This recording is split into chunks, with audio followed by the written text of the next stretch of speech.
오늘도 예배 나오신 여러분들을 환영하고 축복합니다. 우리 오른손 높이 들고 할렐루야로 함께 인사하겠습니다. 할렐루야, 할렐루야.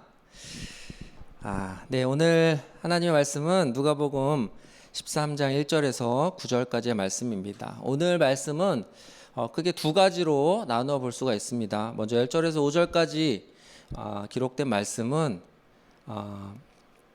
회개하지 않으면 망할 것이라는 그런 예수님의 말씀을 기록하고 있고, 이후에 6절부터 9절까지의 말씀은 예수님께서 비유로 제자들에게 그 회개에 대한 것을 다시 한번 말씀해 주고 계십니다.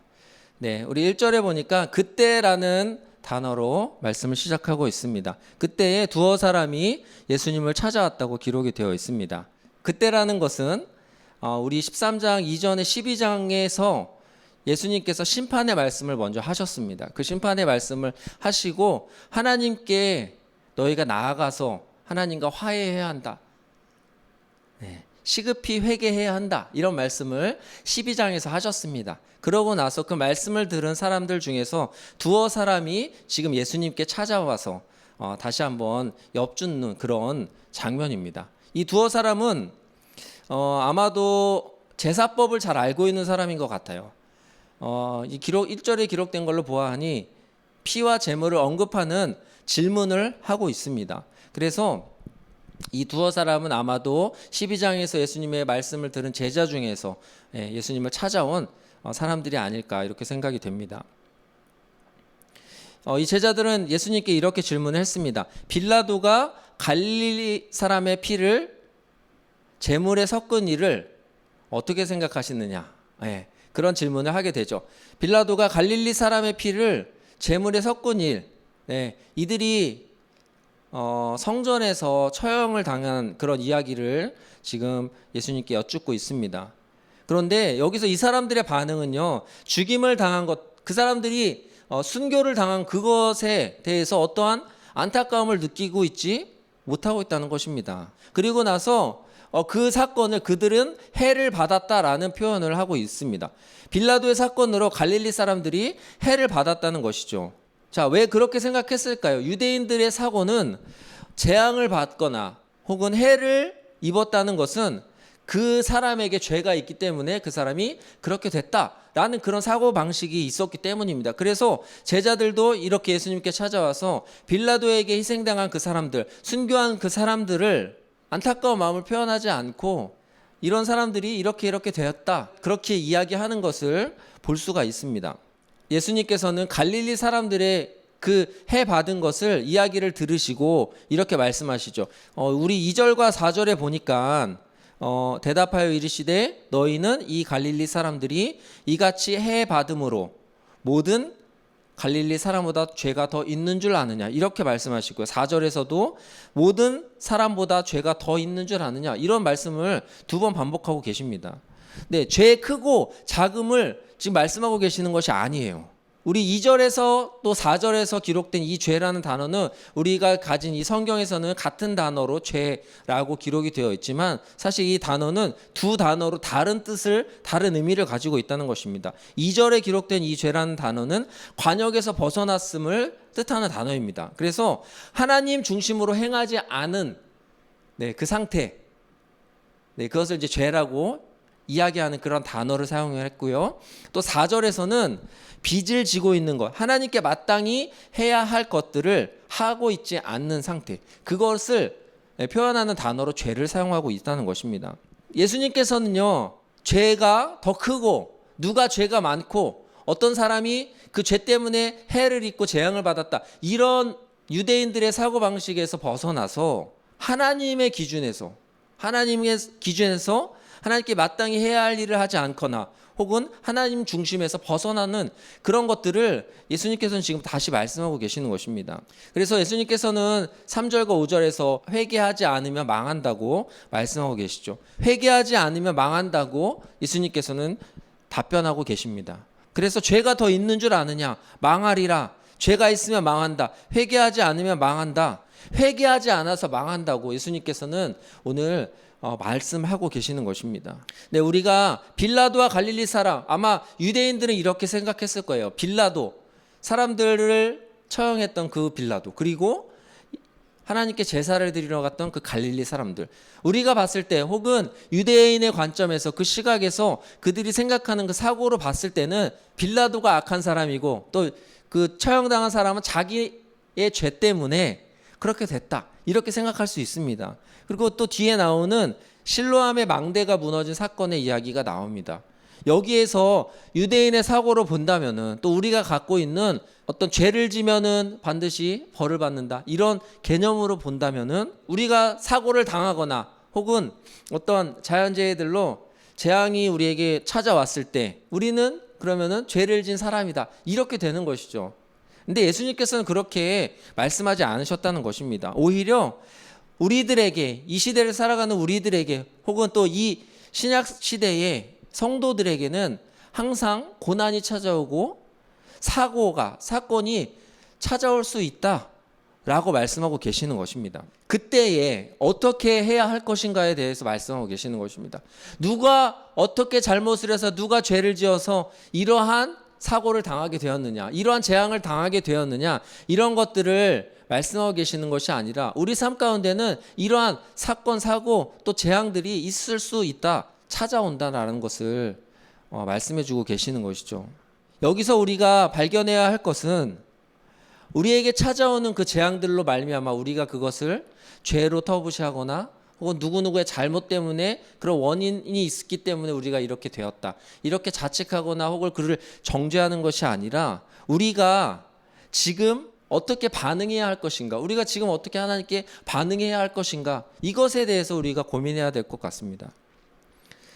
네, 그리고 두 번째, 예수님께서 비유로 말씀하시는 장면, 네, 여기에는 많은 등장인물이 나오고요, 또 여러 가지 비유들의 요소가 들어 있습니다. 한 사람, 주인, 포도원, 또 무화과 나무, 포도원에 무화과 나무를 심습니다. 또 열매, 또 포도원지기, 네, 많은 것들이 나옵니다. 그런데 이것들이 무엇을 의미하는지, 네, 비유기 때문에 어떤 것을 의미하는지 우리가 아는 것도 중요합니다. 하지만 이 비유를 왜 설명하셨는지 우리가 좀 알아보고자 합니다. 포도원의 주인은 3년간 와서 열매를 구했습니다. 이 포도원에 찾아와서 3년 동안 열매를 맺는지, 이 무화과 나무를 계속 보았다는 것이죠. 그러나 열매가 없었습니다. 열매도 얻지 못했다는 것입니다. 성경은요, 이 시간, 3년이라는 시간을 열매를 맺을 수 있는 충분한 시간으로 보고 있어요. 그래서 이 주인이 3년을 기다렸지만 열매가 없었기 때문에 찍어버리리라, 이렇게 이야기하는 것을 볼 수가 있습니다. 이 찍어버린다는 것은 무엇일까요? 무화과 나무에게 있어서 찍힘을 당하는 것은 심판을 의미하는 것이죠. 쓸모 없어지는 그런 상황이 되는 것이고, 또 그 땅을 다른 나무를 심어서 혹은 다른 농작물을 심어서 경작을 할 수 있어서 이 무화과 나무 입장에서는 대체가 될 수도 있는 상황입니다. 네, 그 원인은 열매가 없었기 때문에 그렇죠. 오늘 이 말씀에서 우리가 생각해 보아야 할 것은요, 나무가 찍힘을 당하게 생겼어요. 그런데 찍혀져서 죽임을 당한 이후에는요, 더 이상 기회가 없다는 것입니다. 네, 우리도 마찬가지죠. 우리가 삶을 살아갑니다. 우리 앞부분에 나눴던 것처럼 어려운 상황 속에서 또 재앙이 있고요, 사고가 있고요, 우리 상황이 쉽지 않은 그런 상황들, 네, 그런 상황들을 누구나 경험하면서 살아갑니다. 그런데 예수님께서 오늘 이 본문으로 우리에게 말씀하시고자 하는 것은 회개해야 된다는 말씀을 우리에게 전해주고 계시는 거예요. 나무가 뿌리가 찍힌 이후에는요, 기회가 없습니다. 더 이상 열매를 맺고 싶어도 3년간 아무리 많은 에너지를 모으고 나무가 계획을 했을지라도 더 이상 기회가 없다는 것입니다. 네, 오늘 말씀은요, 우리 그리스도인들에게 회개하지 않으면서 심판을 기다리고 있는 우리 그리스도인들에게 하시는 말씀입니다. 네, 우리가 회개하지는 않아요. 그런데 신앙생활 한다 하면서 회개하지 않고 그냥 적당한 죄를 지으면서 우리가 살아갑니다. 그러면서 심판이 있는 것을 알고는 있지만, 네, 그때가 다가오지 않기 때문에, 눈앞에 보이지 않고 느껴지지 않고 그냥 우리의 소견대로 살아간다는 것이죠. 오늘 말씀은요, 하나님 앞에서 누가 죄가 있는지를 말씀해 주고 계십니다. 죄 있는 사람이 누구죠? 네, 우리 모두가 하나님 앞에 죄가 있는 사람입니다. 모든 사람이 죄가 있습니다. 죄 때문에 고난을 받거나 고난을 당하거나 또 비극을 맞이하는 것이 아니라는 것이죠. 유대인의 사고처럼 어떤 원인에 의해서 어떤 죄 때문에 이런 고난을 받거나 어려움을 당한다는 것이 아니라는 것입니다. 또 반대로요, 잘 살고 좋은 환경에 있으면 하나님께 은혜를 받은 것입니까?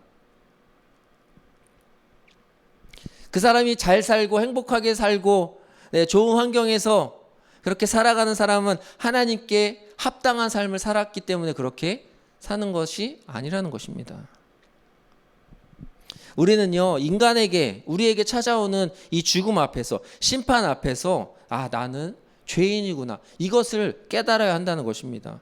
그리고 나서 우리가 해야 할 일은 깨닫고 나서 거기서 멈추는 것이 아니라 깨닫고 나서 우리가 하나님 앞에 회개해야 하는 삶으로 나아가야 된다는 것이죠. 무화과 나무가 찍히기 전과 같이 회개에는 때가 있습니다. 우리가 살아있을 때, 우리에게 생명 주시고 살아갈 수 있도록 인도하시는 이때에 우리가 회개해야 한다는 것입니다. 하나님의 심판이 임하기 전에 우리는 회개해야 할 줄로 믿습니다. 예수님께서는요, 오늘 우리 이 본문을 통해서 회개를 선포하시고 또 심판을 하시는 분이 하나님이시라는 것을 오늘 우리에게 말씀해 주고 계십니다. 네, 우리가 이번 한 주를 살아가면서 하나님의 말씀대로 또 오늘 이 본문에서 주신 예수님의 말씀대로 회개하는 삶을 살 것인지, 혹은 그냥 안일하게 언젠가 올지 모르는 심판이 너무나 멀기 때문에 그냥 적당히 죄를 지으며 타협하며 살아갈 것인지 우리는 결단해야 합니다. 그래서 하나님께서 계획하고 계시는 그 심판의 자리에 우리가 어떻게 나아가야 하는지 우리가 한번 고민해보며 신앙생활 하기를 원합니다. 그래서 이번 한 주간도 사순절을 지내시면서 하나님 앞에 하나님 주시는 그 말씀대로 회개하고 또 그 심판의 자리에 나아갔을 때 부끄럽지 않은 그 모습으로 살아가시는 여러분들이 되시기를 주님의 이름으로 축복합니다. 기도하겠습니다.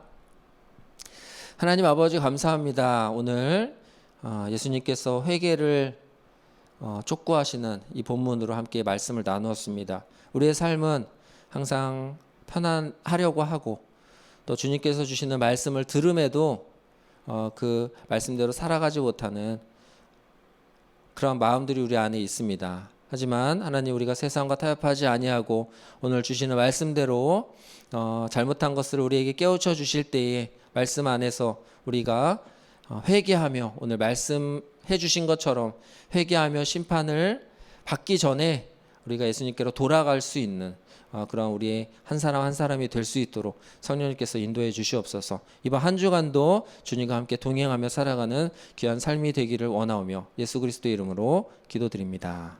아멘.